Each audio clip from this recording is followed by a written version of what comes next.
So we dwelt together up to the penultimate point, devotion transformed into supreme love towards God, right?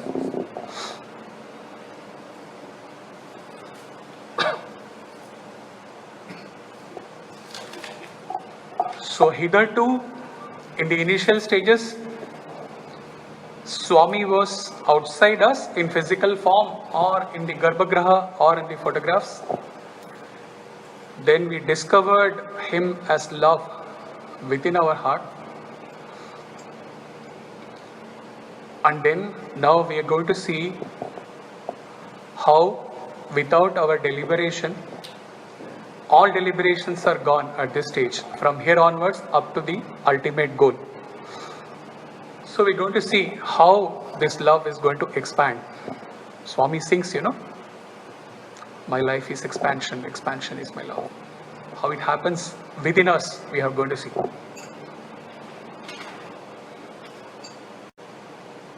Swami has explained, there is a Narada Bhakti Sutra.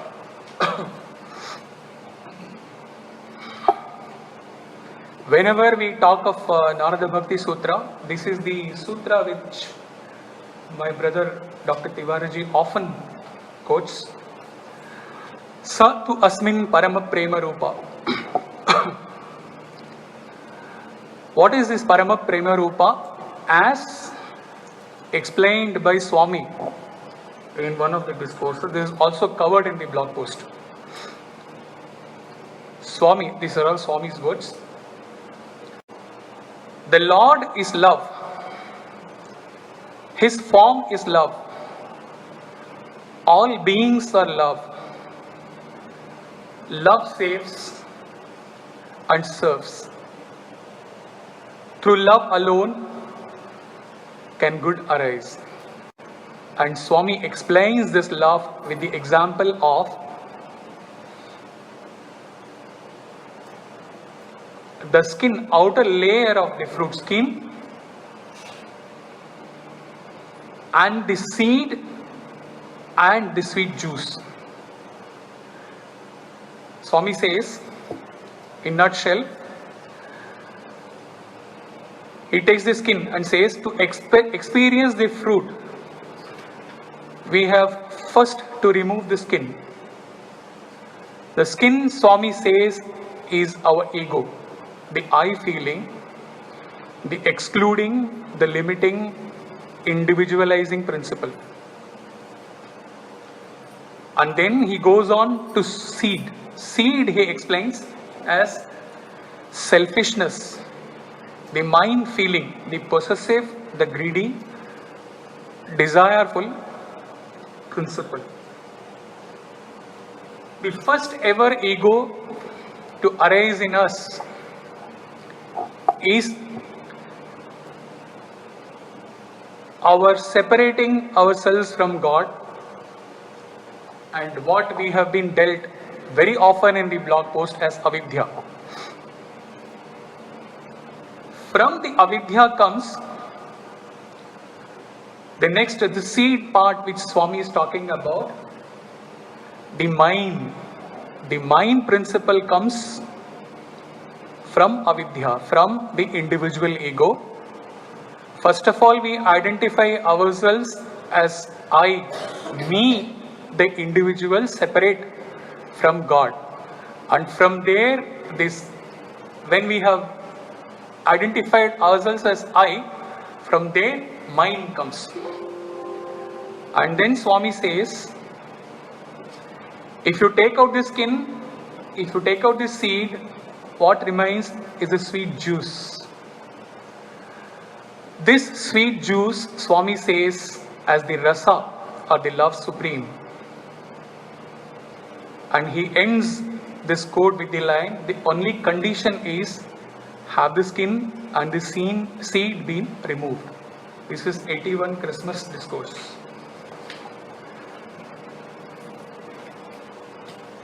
And then briefly about this detail, this particular verse, sutra has been dealt in great detail in the blog post. Not touching that, this sa to asmin parama prema rupa is translated as, but that bhakti which is of the form of supreme limitless love is in this. When this word but, what does it denote? This but keeps this parama prema apart from kama and prema in the ordinary parlance. Parama prema rupa is that which has no boundary, it is infinite, it is limitless, unconditional. And that bhakti which is of the form of supreme love is in this. In this, what does it mean? From Sanskrit, if we take this is neither a male gender nor a female gender, it's a neuter. So, by this we are excluding all the forms of Bhagavan, and we are concluding that this is Parama Prema, supreme love beyond the forms, beyond Kama, beyond Prema, beyond names, beyond forms. This love.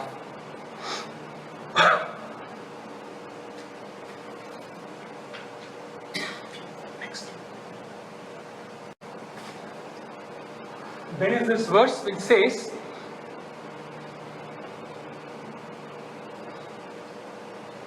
it connotes, when you see me in everything, you also see everything in me. That's what in other the line may be different. This is the essence.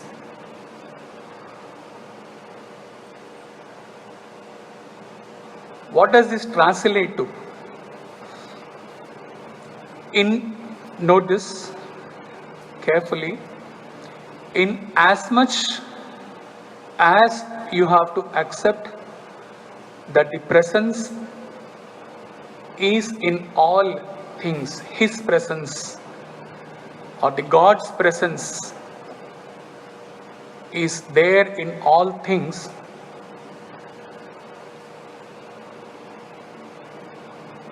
having accepted His omnipresence,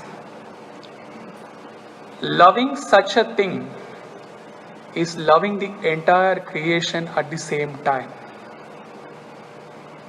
We have discovered Swami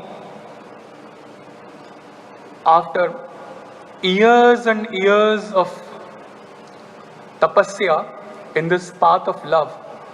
We have discovered God as love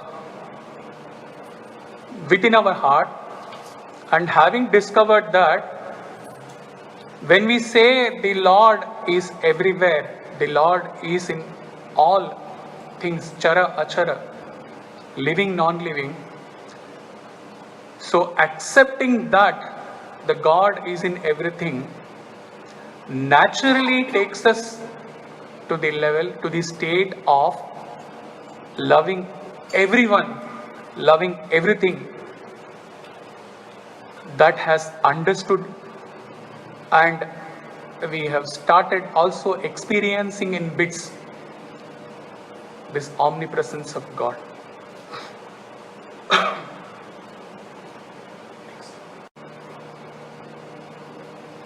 Now let us understand, we have covered up to loving God within in the last 4-5 satsangs. We started with attraction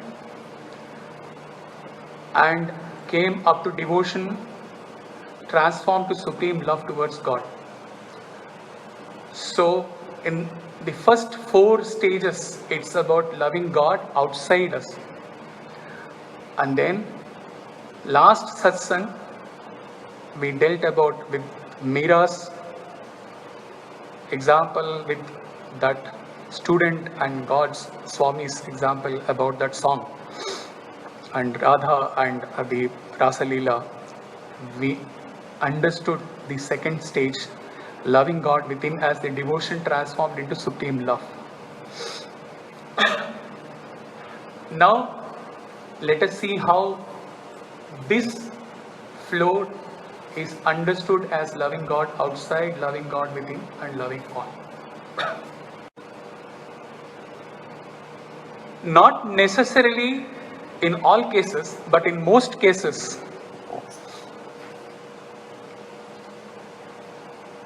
man is drawn to God when he suffers a setback in his life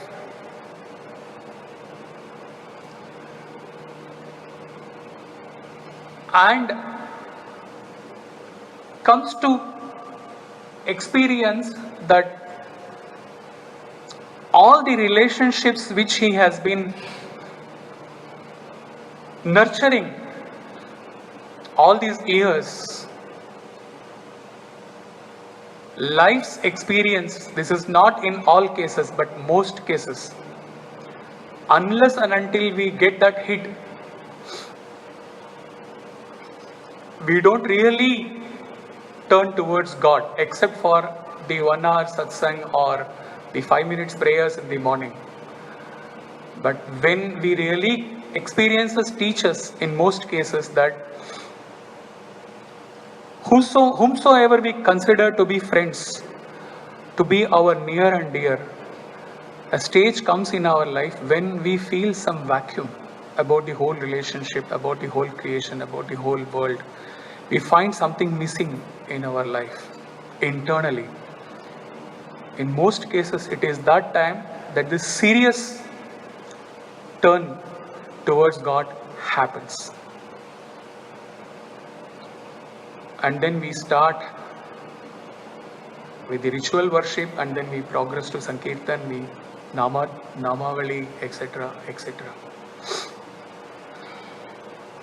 Like Meera sang, this is a stage where the devotee is bound to the Lord. Meera sang, जो तुम छोड़ो पिया मैं नहीं छोड़ू रे तो से प्रीत तोड़ू कृष्णा कौन संग जोड़ू रे जो तुम छोड़ो पिया. Even if you leave me, how can I leave you? If I leave you, I have left the whole world and have come to me. If you leave me, where will I go? I am not going to leave you. The devotee holds to the God in this stage, loving God outside. Of course, the God is separate. The Dvaitam is there. You are separate. It could be various feelings in different stages towards God. It could be Dasya Bhava. It could be any of the bhavas in the initial Navavida Bhakti stages. And the devotee progresses towards God with all sincerity. And after this single-minded devotion, what happens?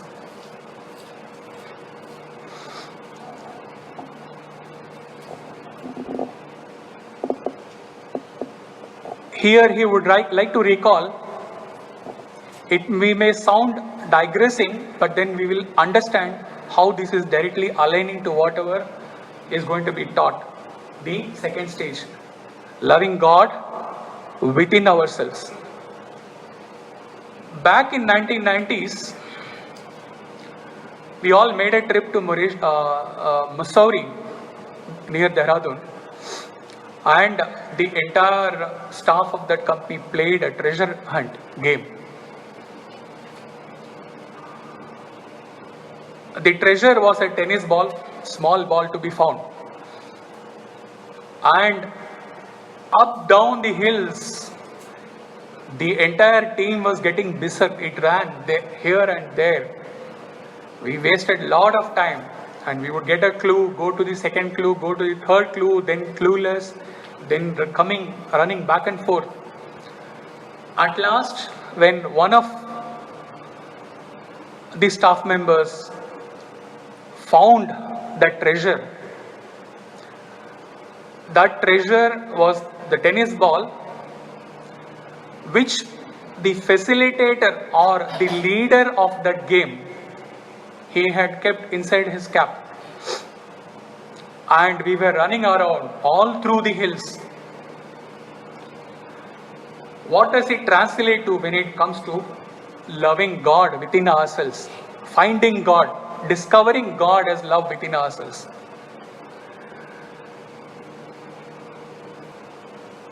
We search and search and search for God. That means we search and search and search for that peace in our relation, association with the God. And we sing, Mathura से आओ, काशी से आओ, अयोध्या से आओ, मक्का से आओ, Medina से आओ, आना ही पड़ेगा. Swami whispers, have you tried within your heart? Have you ever searched within your heart? You are trying, you are supposing that I am there in all those places. But why don't you just try and search within? And after years and years of search, if we are destined to, whatever we spoke in the last satsang, it happens. There is this fountain of love which gushes from within in our devotion, in our bhajan sessions, in our satsang, in the temple, wherever we go, or even if we are one with the nature. There is this fountain of this love which just swells from within. It is at that time, in that stage in our life, that when we have found God within. And when we have found God within, of course, initially all the mind, it's okay. The mind can find Him in His form. And mind can give us various experiences. It's okay not to be condemned. But then ultimately, if we have found God, if we have discovered God, that means that it has to be only and only and only as love. Prem Ishwar hai. Har dhadkan mein Sai samaya hai. It has to be only love.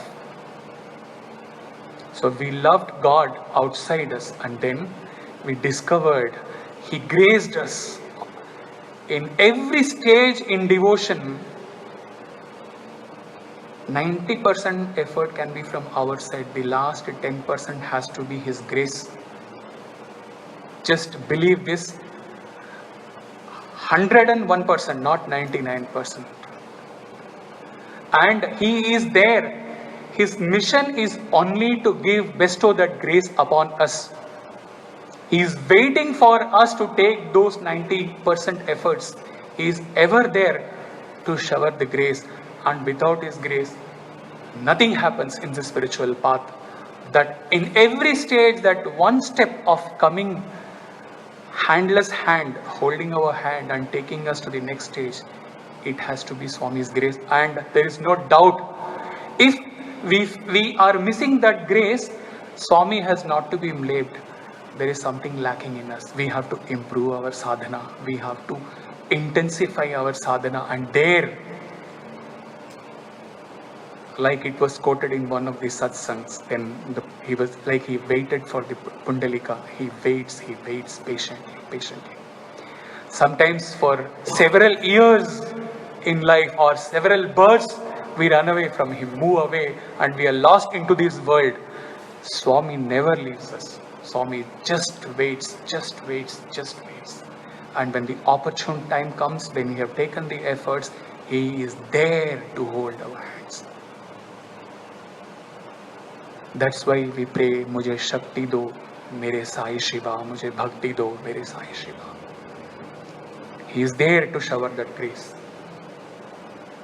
This is about the second stage. Now coming to the third. We will go to the Sai and Krishna, Nayana Nayaname again. We will refresh what we learned.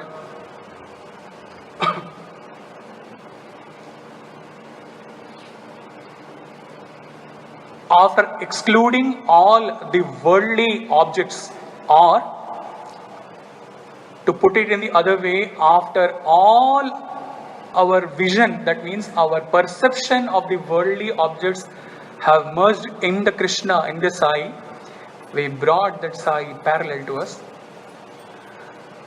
And then last talk we left with this visualization, with this scenario where the God standing parallel to us has touched us, has come very near, very close to us, and then He has come within us. We have merged within Him, or He has merged within us. And the last satsang, we were left with a question: if Krishna or Sai has merged in us, and then we wake up and face this world, then how will that Nayana Nayaname will be there after this thing has happened? Our perceptions are gone. Our eyes have become Swami's eyes. Our identity has become Swami's identity. Then what will happen? If this could be visualized, this much part could be visualized, the other portions need not be visualized. It is very clear, because as much as we know about Swami, what is going to happen subsequently becomes very clear. Suppose that Swami has merged in us, and then we wake up and we face the world, and Swami is seeing through us, or we are seeing through Swami's eyes. It's one and the same thing. What is going to happen? How we are going to see this world? How we are going to perceive every human being in this world? We have to again go back to Swami. Earlier gliding, coming out of his room in the upstairs Bhajan Mandir, and then subsequently in the later years gliding from the Yajur Mandir and coming to us, coming towards the Sai Kulwant Hall. There are 20,000 devotees. It is without excluding any one of us, it has been all our experiences. Like for each Gopika, one Krishna was there. Here in this Kali Yuga avatar, Satya Sai, when he comes floating in the Sai Kulwant Hall and he glances through, he looks. 100%, not 99%, everyone in the 20,000, whether it's in the first row, on the 14th row or the 20th row, he comes out and says that Swami came only for me. Swami came only to see me. Swami came only to bless me. I could feel that Swami is seeing. Everyone has a satisfaction. Like in the Rasa Leela, as though Krishna multiplied himself into as many Krishnas as many Gopikas were there. Everyone feel that is the aura of Bhagavan. We feel that love radiating within us. And how, what is the benchmark? The tears that flow in our eyes when Swami glides through the Sai Kulwant Hall. There can be no other proof for that. That tears are the proof or the testimony for the love which is growing in our heart.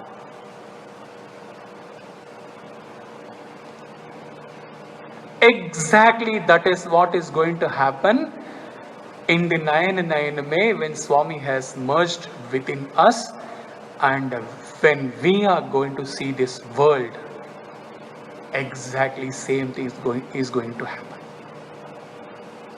Not one in the horizon, not one in the creation will be left out. Everyone whom we see, whether they love us, whether they don't love us, or whether they are indifferent to us, or whether they have caused harm to us, whatever it is, their prarabdha, it is something to do with them and Swami. When in this 9 Sai has merged in us, when we see this world, Brother Hari beautifully says this line. He says, explaining the same bhajan, he says, is it that Swami has performed a miracle overnight and then multiplied himself into millions of Swami, or manifested posters of Swami in the entire world, up on the sky, everywhere, so that everywhere we are going to see Swami? No, it is not like that. This 9 has become size 9. And when this 9 has become size 9, when this identity has become size identity, when we have merged with Sai, then how can we skip to see this world with the same love with which Swami sees the entire 20,000 gathering in this Sai Kulwant Hall? Impossible. If we are not able to radiate that love, that means that Swami is still standing parallel to us. He has still not come and merged with us. 100%, not 99%.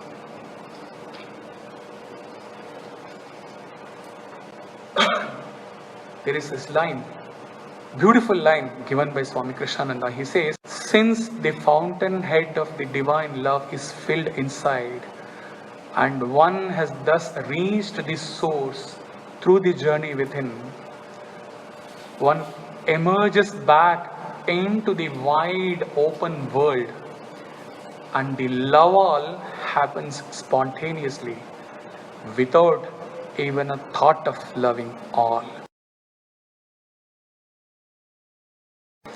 Here there is no thought that I am loving all.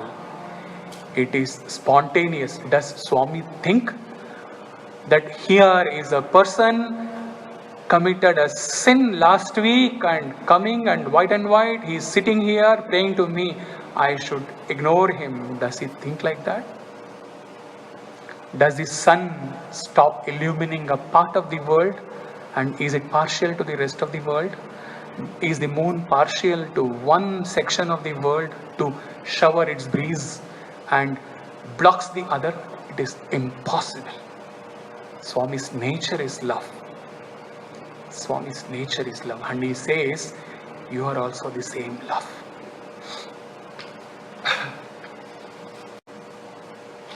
As we mature in this loving all, this has ripened and it is coming, it is going to an entirely different dimension. What is that?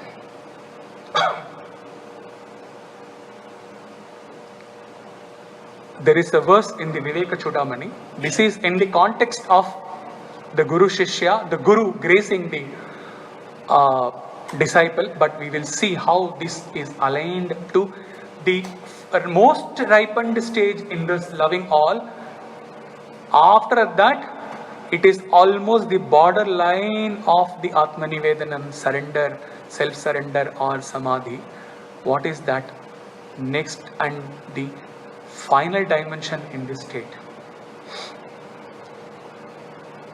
The verse translates thus, and out of that we will take only one expression and deal with that. Adi Shankara says, O Guru, like the cascade of moonbeams, with your grace absorbed, the weariness produced by the great heat of samsara for all the birds vanished in a moment, and with that I have immediately at once attained my own true everlasting home, the abode of imperishable glory and bliss, which is the indestructible Atman of the infinite splendor. Sounds complicated for some of us. We will just take this cascade of moonbeams to deal with the penultimate stage in this path of love. The next stage is the next satsang. Story is going to get finished. It is Samadhi. We will take only this expression of the cascade of moonbeams.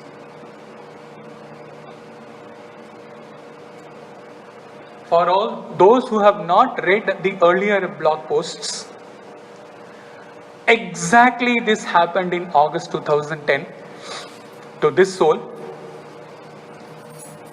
Swami just gave that glance from a distance. Before that, lot of darshans, sparshans, sambhashans have happened, lot of padanamaskars have happened, vibhuti manifestations have happened. Resume, the appointment letter for Muscat was given to Swami. Swami said, Romba santosham. Poitu. And he meant a lot, which was known only after many years. But then at that time in August 2010, it was from a very large distance, one glance was given by Swami. And that glance was translated into the interpretation of the Jagata Udharana Bhajan, where he describes the Sundara Nayana Abhiram. And also in the Beda Par Karo, where he writes about the Raham Nazar Karo, Sai Baba. What does this mean? If you think about the moon,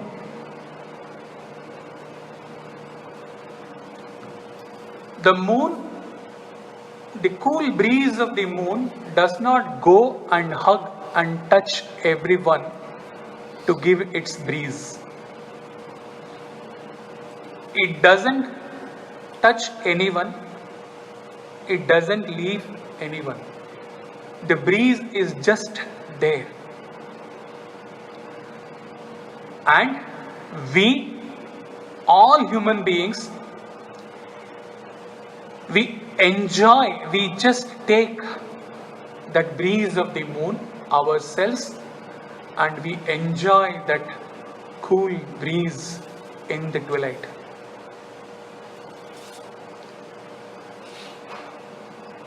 Exactly after that 9-9 stage, after waking up to the world, after transmitting love to one and all, the penultimate stage in the bhakti sadhana comes where we just exist as that moon. We don't even shower our love or express our love to anyone. We just exist as that moonbeam, cascade of moonbeams. And like after a long season of summer, when the first shower comes and the water is gathered in the village and on one side, how happily the children jump into that pool and swim and take the joy of that swimming, that water. Exactly like that, the bhakta, almost in the stage of realization, he just exists as that moon beam, and the aura of love, his love, or that love, there is no him, that love is so overpowering that like everyone jumps into that pool of water and gets the joy. Everyone nearby Everyone who comes into contact with that soul, pure soul, feels, experiences that love. Without him speaking a word, or without her speaking a word, or without anything spoken or communicated, without any hugs, without anything, that aura spreads and then it covers everyone who come into contact with that person. Like we ourselves enjoy that breeze of the cascade of moonbeams, breeze of that cascade, and we are so happy about that. Internally, that's what happens in this case of a bhakta, where he doesn't even have to look up to anybody. It is just his presence. In that presence, everyone feels that inexplicable joy of that love. If one ever reaches that, then he may not be even aware of that, but the people coming into contact with him, they will express out of their joy about the love which they are experiencing in the presence. This is the penultimate stage, touching that ultimate stage. Now,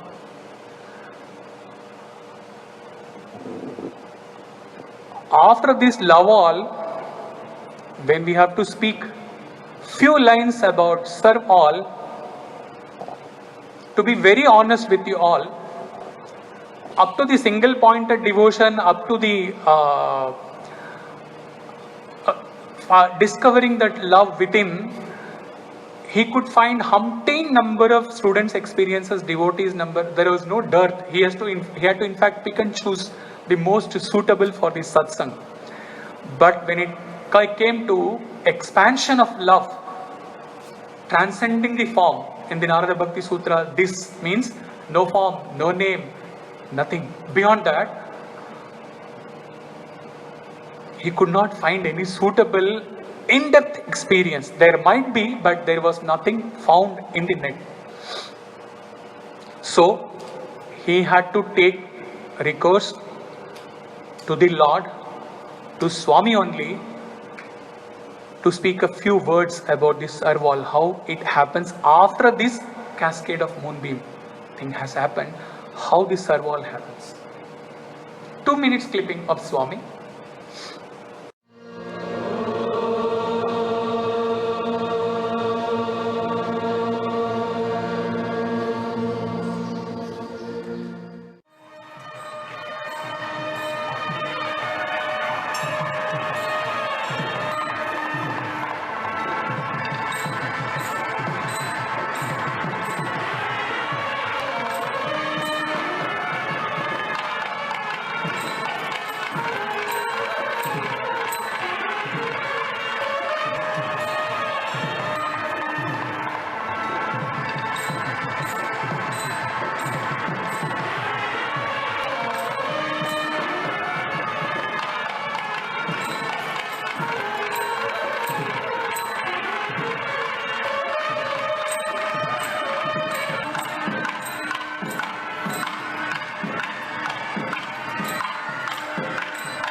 what we saw,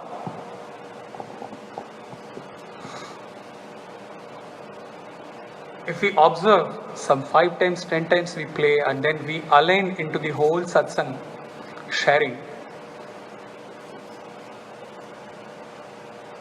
we will know that more than the physical serving which we are seeing, Swami serving Sai Gita and Swami breaking those coconuts and sending off the students for the Grama Seva. These are all what we have seen physically. But then, what is subtler than that is that actually more than the physical serving, it is just Swami's love. It is just that love. When he patted Sai Gita and when he took those fruits and then served, the physical serving, okay, all that is there, but then see his eyes. See Swami. It is just that love. And only that love which could translate into such huge institution. And the Satya Sai Seva organization all over the world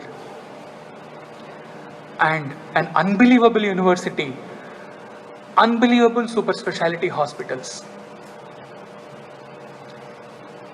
All those things are the outcome, but what is the secret behind everything? It is just that love.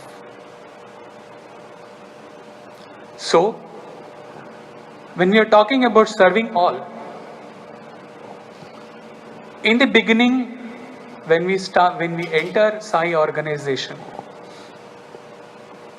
okay, the deliberate serving, all the thoughts about serving, all the planning, all those things go on. We can't define whether it will be on for 2 years or 10 years or 20 years. Those are all serving with a thought, very well defined thought of serving our brethren who are less fortunate or whatever we say. The deliberate thought of serving is there. It could continue for many years. But then ultimately, what happens if that Nayan sharing has happened and that cascade of moonbeams, that existence has happened? Then, whatever you do, it is service. Your mere existence is the service to the humanity, which you may not be aware, you may not, definitely you are not going to be thinking about that, but the world is aware. The walking is a service, the silence is a service, the talking is a service, and of course the physical service, everything. The serving all at that penultimate stage, when you are on the threshold of self-realization, in this path of beautiful path of love, the serving all is just happening. When you have discovered love within, God as love within, and when with that Sai Nayaname, your heart has expanded, and like tsunami, it has pervaded the entire creation. At that stage, serving all just happens. You don't think, you don't plan, you don't deliberate, you don't talk, you don't even recognize that. It just happens. And for all these things, when you reach the penultimate stage, you have to take recourse to Swami only. There is no other benchmark, there is no example other than Sai, who has been walking amongst us for so many years. telling that my life is my message, and then towards the end, announcing that your life is my message, and leaving the mission to us, leaving the task of self-transformation to us. That is the serving all at the penultimate level.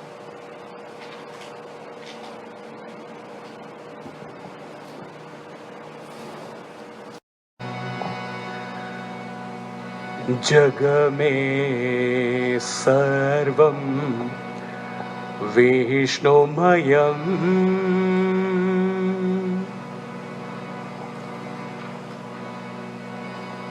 सद्गुरु श्री सत्यसाईमयम्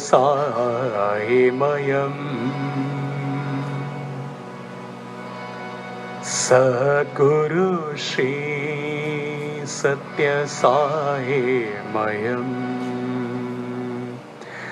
जग में सर्वं विष्णुमयम्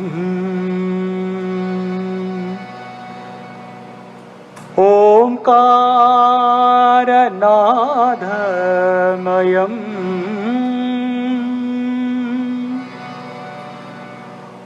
Om Shiv Shakti मयम्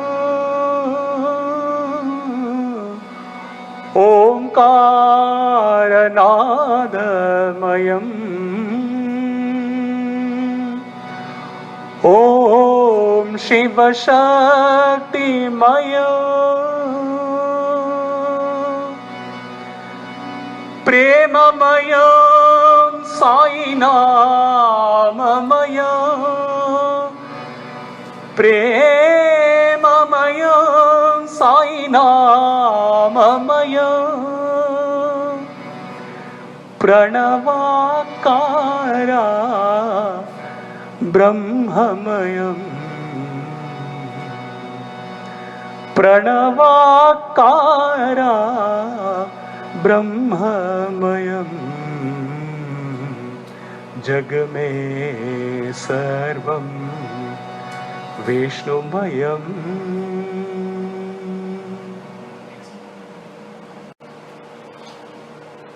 We'll quickly wrap up.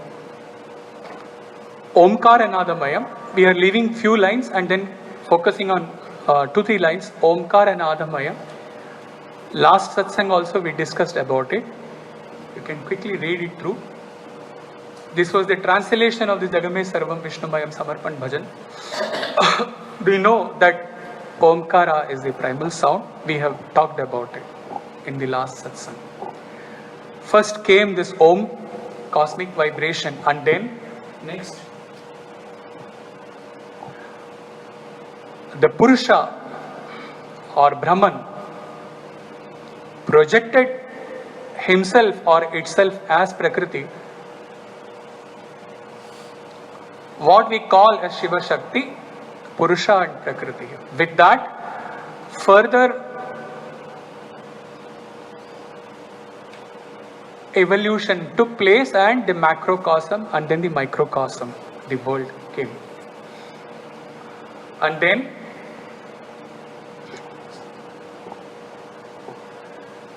Premamayam Sai Namamayam. While you read through,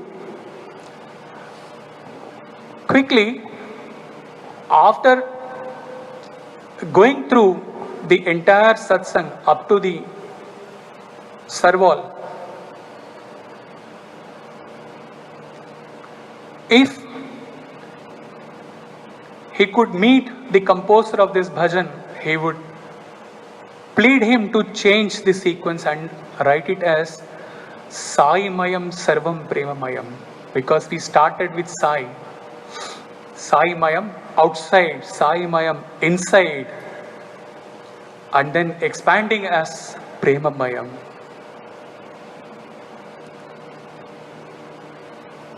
Pranavakara Brahmamayam. How beautifully it gives the various stages. Sai Mayam, Sai Mayam, Sai Mayam, maybe for several births or 30 years, 40 years, 20 years in the spiritual sadhana, ultimately the Sai Mayam has to expand to Prema Mayam. It is expansion, it is not doing away with the name and form of Satya Sai, it is expanding our experience of Sai as Prema Mayam. The grandeur of Swami as Prema Mayam. Pranavakara Brahmamayam.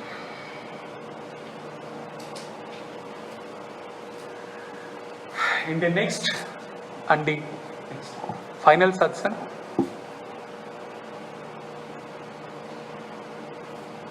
we will delve together on the final stage, surrender, Atmanivedanam, the final culmination in the path of devotion and the path of love.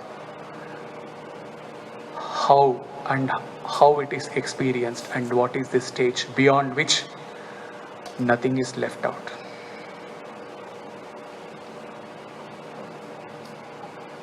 Jai Sai Ram.